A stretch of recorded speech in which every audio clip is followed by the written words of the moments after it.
Hey everyone, it's Furobomb. We're talking Outzone, little Toaplan. This third Toaplan game that I've played, and the first one I've actually enjoyed.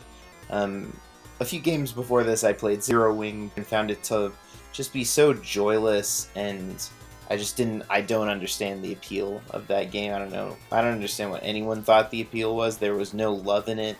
It's just like they had to make a space alien arcade shooter to make money. And this is the opposite of that. Outzone is a game with tons of love and joy put into it. As far as I don't know, as far as I can tell, it's beautifully designed. It's so diverse in the kinds of scenarios it presents the player. And I just want to mention here that you'll see me collecting these C's throughout this level. I collect every single one. It's because when you get 8 of them, you can trigger the Zero Wing bonus, which is where a Zero Wing ship flies from off screen, and if you hit it at the right time, it gets you a bunch of points. You need to have collected exactly 8 C's, no more, no less.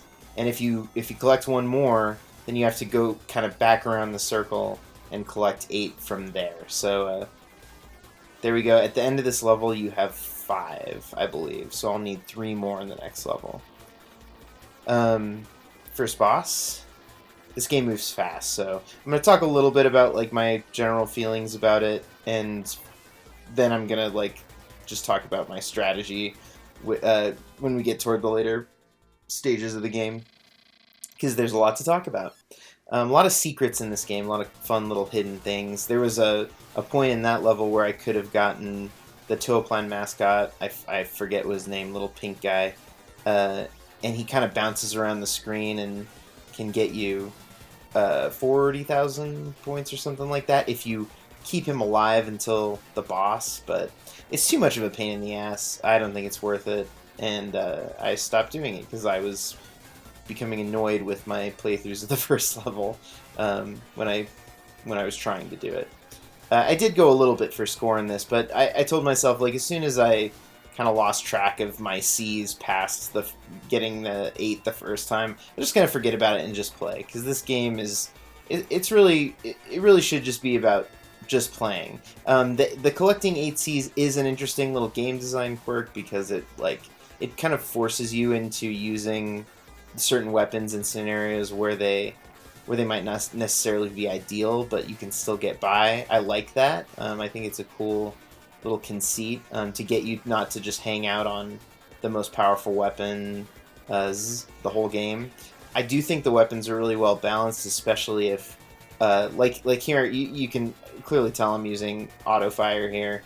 The game is certainly more fun that way. You can mash and achieve largely the same, the same effect of that I get here, but I just wouldn't be doing. Oh, there's the first zeroing ship. I forgot about it clearly, because normally I'd be all the way to the right and wait for it to appear, and then get it for the maximum amount of points it can provide. Because the further right it gets, the more points you get. But just straight up forgot because I was just having fun with the game, which is not a bad thing. Score is no big deal. I think this game has a sort of obtuse, convoluted, or I wouldn't call it convoluted. It's just like the scoring depends on secrets, which is kind of a lame thing, and it depends on getting exactly 8 C's, which is like, how's anyone gonna figure that out?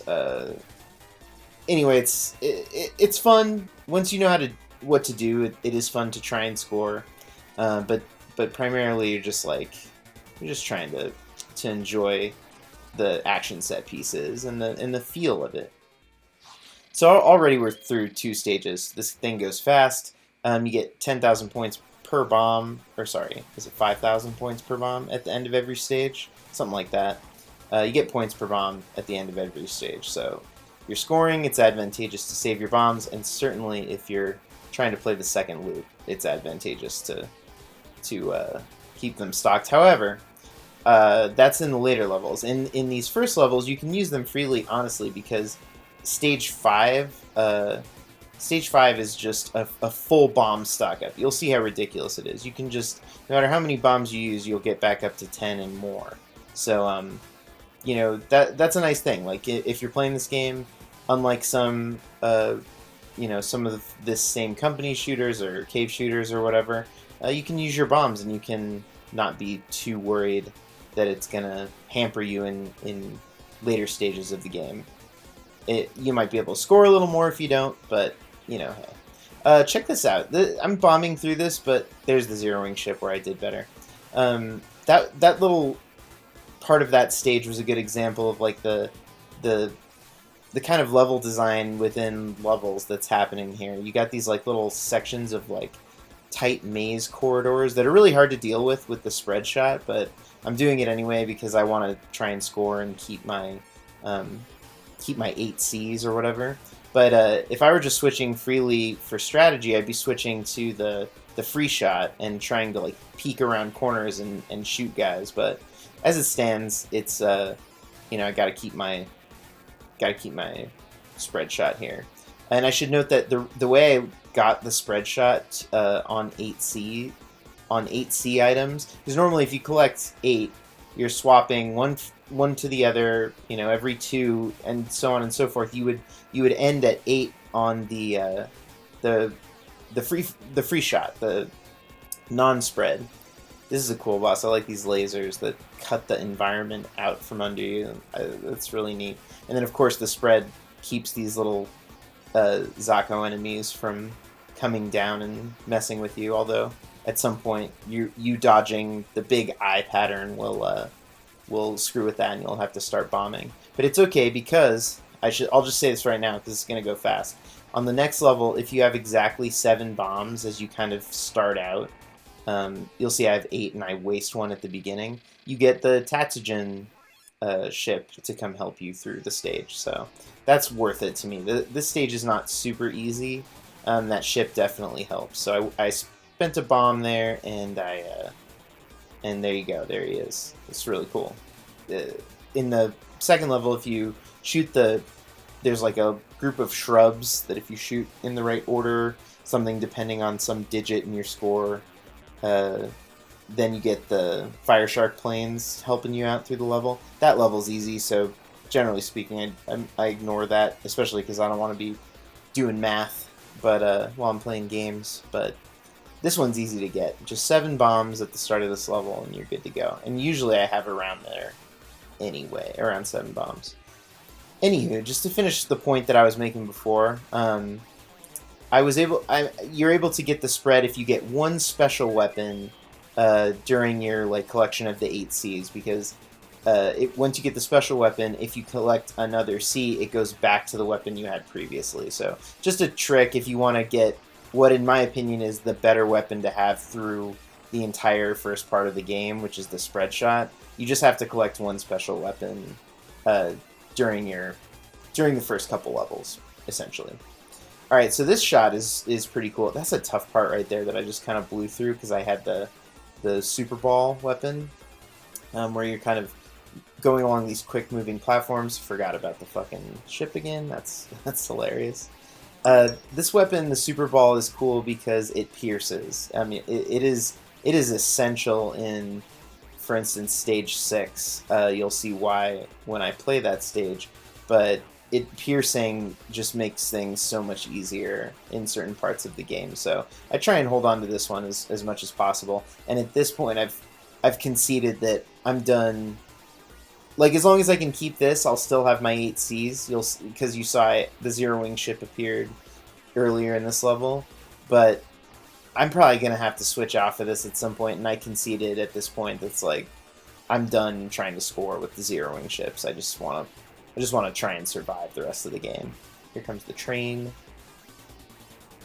If you hang back, it won't start moving. If you move up, it does start moving, so you want to kind of hang back and shoot some of the, just like damage some of those cars before all this craziness starts happening. This part's tough. Look at that pierce. Without that, this part is tough. With the piercing weapon, it's pretty trivial. So this is a good spot to have this too. Wasn't planning on it, just fortuitous. The special power-ups that the red enemies drop are random in this game, I believe. I've played enough times, and they never seem to be close to the same, so I'm pretty sure it's RNG.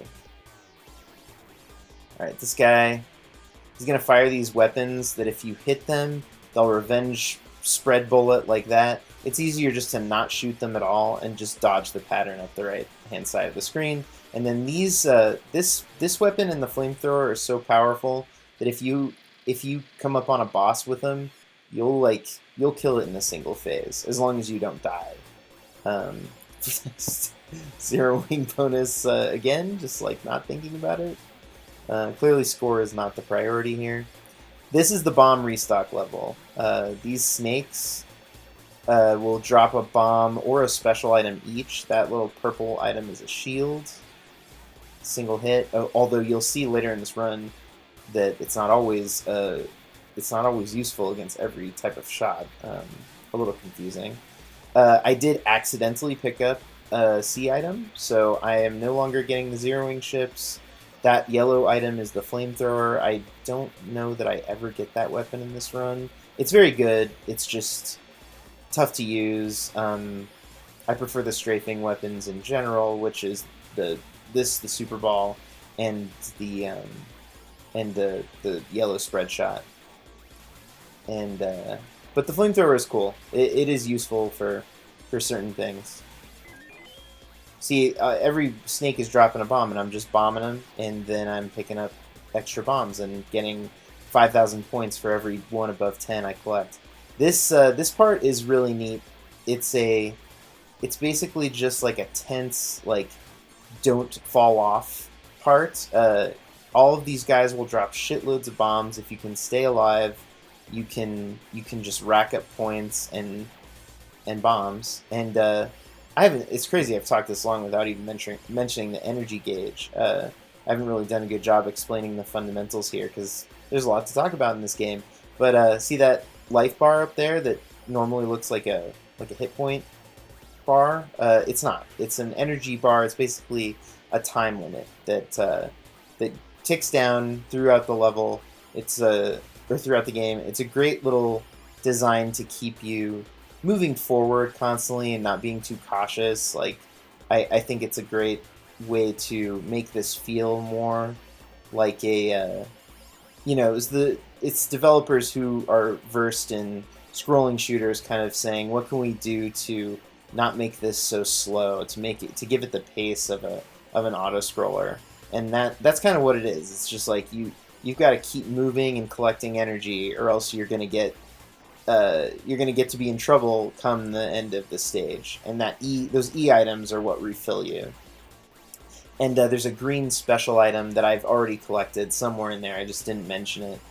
That doubles your bar for the particular life that you collected.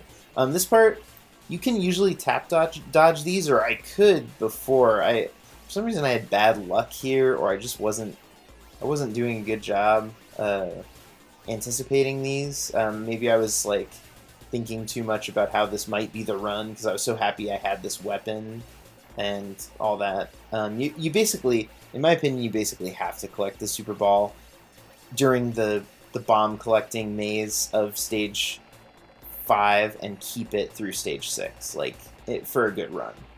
You'll see why. It's crazy helpful. And again, with the Super Ball, that boss is pretty simple. You can drop a couple bombs on it to be safe, but you're also going to want those bombs later for this stage. So anyway, this stage is the one where the Super Ball comes in most handy. You'll see why.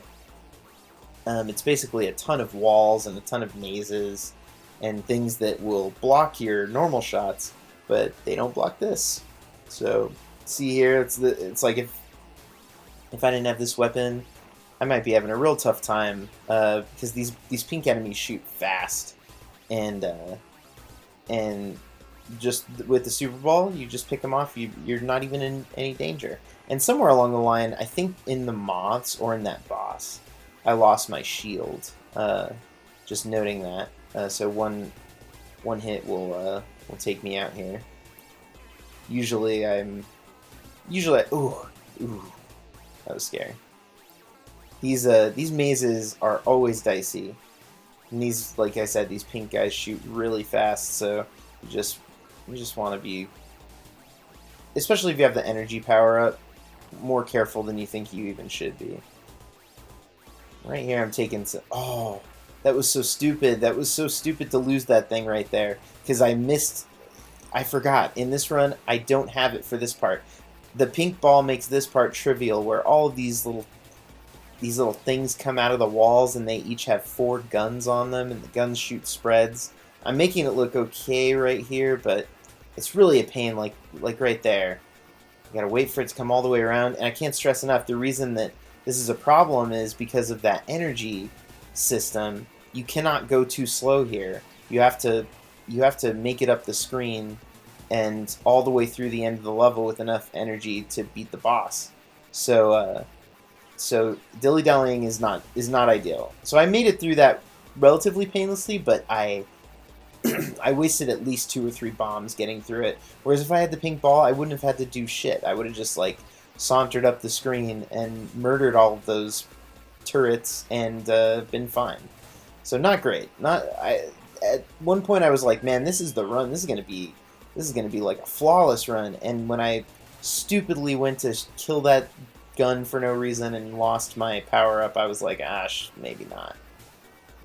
But spoilers, it does end up being the run, but not without a fair amount of serious butt clenching going on. So we'll see. There we go. First death. I was getting too cocky in the maze. Should have gone a little more carefully there, but I again, there's this like little voice in the back of your head that's like, you better go. The energy, it's running out. Of course, now I don't have my extra energy, so gotta be even more careful. But I also have my free shot now, which makes navigating these mazes a little bit easier because you can shoot behind you and you can shoot to the side of you. Through this part, make sure to find those destructible walls and kill them because they'll drop power-ups for you. And then also be really careful going through these hydraulic door things. They have big hitboxes that prevent you from going forward through them quickly, and then they will smash you. And your hitbox for getting hit by these and falling off of ledges, I might add, is quite big. Like, it's very easy to fall, and it's very easy to get smashed by these doors. So always take this left one out of the maze. That one right there, I'm pretty sure is... If you don't have the speed power-up, the blue power-up, it will kill you. Alright, 5 lives. I'm thinking, this is good. I'm fully powered up again. No sweat. I lost that life, no big deal. So let's just see how this boss goes. Simple pattern, simple macro dodge. There's nothing to this, except that I had a fucking shield and that killed me. I have no idea why that happened. How did that kill me with a shield? I suppose the shield probably only protects you from like fired bullets and not like melee stuff. I'm not 100% sure about that, but after that happened, I kind of assumed it from then on. So now I'm back to no power, and I am already at half energy, and I know I'm gonna have to spend all my bombs on this guy to kill him. That was the attack that fucked me last time. And I don't think I had the speed up power in the last run. Or yeah, for sure I did. Oh no, I didn't because I had died before. Anyway, sorry. Just thinking it through. Okay, so no bombs, 4 lives. It seems like still a lot of resources going into this, but at that point, I was not feeling super comfortable. This is a tough level. You gotta pass these guys. You'll try and you can try and shoot them, but I think they just keep coming forever, those orange guys. So it's easiest just to roll right past them. And then this part, I haven't been able to do this without a bomb yet. I know there's probably a way. I just kind of tried to do it there, but much easier to get through it with a bomb. So now 3 lives, and I've got to be spending bombs to get through this section. So here we go, 1 bomb. You kill all those turrets on the side, and then you got to be really careful about these blue guys, of which there are tons. And you just got to use your, just be patient. Here they come some more. You just got to kill them around the corner. And then you got to spend another bomb here, unless you're really good at dodging in a quarter of the screen corridor, which I'm not about that. I'm not trying to do that, especially wasting lives and stuff. Like at this point, I'm trying to use my resources and not waste them, and just get as far as I can. I mean, it seems obvious, but you know, another person might want to hold on to their bombs because they, you know, to use them in the final boss. Like, I'm just trying to get to the next screen, man. Okay. Simple enough. Just make sure you... I got full power again, so you just make sure you kill all this stuff. Slowly moving up the screen so it doesn't overwhelm you. And then this part is a little interesting because these guys, these soldiers hanging out in that little bunker, they'll come out from the top and from the middle, so you just gotta move. And I got worried there, so I bombed. I probably didn't need to, but I did. And then what makes this part trickier than it looks at first is that each of those red panels on the floor will drop out and kill you if you step on them. So you're trying to navigate around those, keep damaging these guys quite a lot quickly because they'll start firing homing missiles at you if you don't. So kind of the sort of thing where it's like you watch this as a person who doesn't know the game and you're like, what's so hard about this? Well, you're dodging all of these parts on the floor that fall away, and you're just killing every enemy, knowing that like if you don't manage to do it, if you like mistime your movement or whatever, then you're gonna have homing missiles in your face and probably die. So tense little moment. Didn't look too hard. Oh, and now I have my super ball again. This is the biggest wall in the game. These lasers mixed with these blue guys. There's a death. I'm at 2 lives now.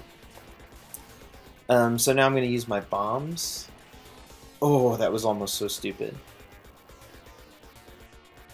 And I hadn't been here too many times, so I was still kind of figuring out what the best strategy was for this. And, nope, death. See, at this point, I thought numerous times about just resetting on this run because I was doing poorly. And that's just a lesson to, you know, any newcomers to the genre watching this. Just play out your runs. It's you never know which one's going to be the clear. And this ended up being it for me in spite of being against all odds. Ugh. Missed the energy down there, but not too bad. I'm pretty full, and I know. Oof, these are tough. These are tough dodges to make. These guys come up on you fast. I knew that there was a bunch of energy at the top once you get to the boss, so I wasn't that worried about it.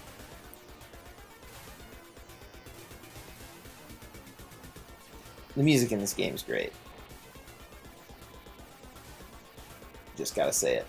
Okay, a bunch of energy. I did a stupid thing here, which is I collected all the energy at once, even though I didn't need it. Dumb. Because what ends up killing me here, I believe in this first, the first part of this boss, or my first fight of it rather. Spoilers, I don't get him this time. Is energy running out? I think, or me being stressed about it at any rate. So yeah, these. Oh, and I accidentally picked up this shot, which is just it just makes it so much harder. Look, you got to dodge, and so you can't be shooting up, and you need that strafe weapon for this guy, or you know, one of the super weapons. Oh, I'm doing a pretty good job dodging this. I just know I'm not gonna make it. Look at my energy, and so I'm freaking out, and then I die. Okay. So yeah, you gotta dodge his sword. Whatever hand the sword appears in is gonna come down at you. And then it's just a matter of dodging on the other side of the screen. So now I left an energy block because I learned from my mistake. And I have 3 bombs, which I didn't last time because I spent them all. So, and I have 0 lives left. So a death is game over for me. And yeah, I managed to just clutch this out, which I was so proud of. That was close. There we go. 0 resources left. Fast game. I don't know what version my ROM set had of this game, but I hope it's not like. I know there was like the Bitwave version of this game was a little bit dunked on when it first came out because it used like an old ROM or whatever. I hope I'm playing a good ROM of the game. I tried to research it a little bit and just got annoyed that I had to think about it, and so I just played the one that my ROM set had that works with my version of MAME, and I found it to be fun. But it has that goofy English text, and I think there's some cutscene in the Japanese version when you beat the first loop that isn't in this version that I have. Although I'm not 100% on any of this. I'm just talking about it because it reminded me when it gave that little message that the second loop is starting. Anyway, so yeah, this is a two loop game. I think you can loop this game either 3 or 4 times, and it is one that, like, in the back of my head, I am kind of doing a little like list of stuff I might want to come back into all when my skills are there, and when I have the inclination to do it and don't want to hop around to check out new stuff as much. This is one I would tackle for sure. It seems doable, and it's just a ton of fun to play. So that's the biggest thing. But yeah, unfortunately, don't think... Did I make it out of this first level? I think I did. I think I got to 2-2. Oh, so close. Oh, barely made it to the energy. Alright. Yeah, I think I made it out. I think I got through this one with no bombs, which is good. This is not easy, dodging these. Certainly auto fire makes... I think it's a pretty... it makes a pretty big difference in this game. In most games, of course, but like this spread shot is not meant to be auto fired. I mean, the game has auto fire for certain weapons, but it doesn't for this one, presumably for balance reasons. But you know what? It's just more fun to play this way. So as long as you're clear about it, why not? Oh, there it is. There's the death.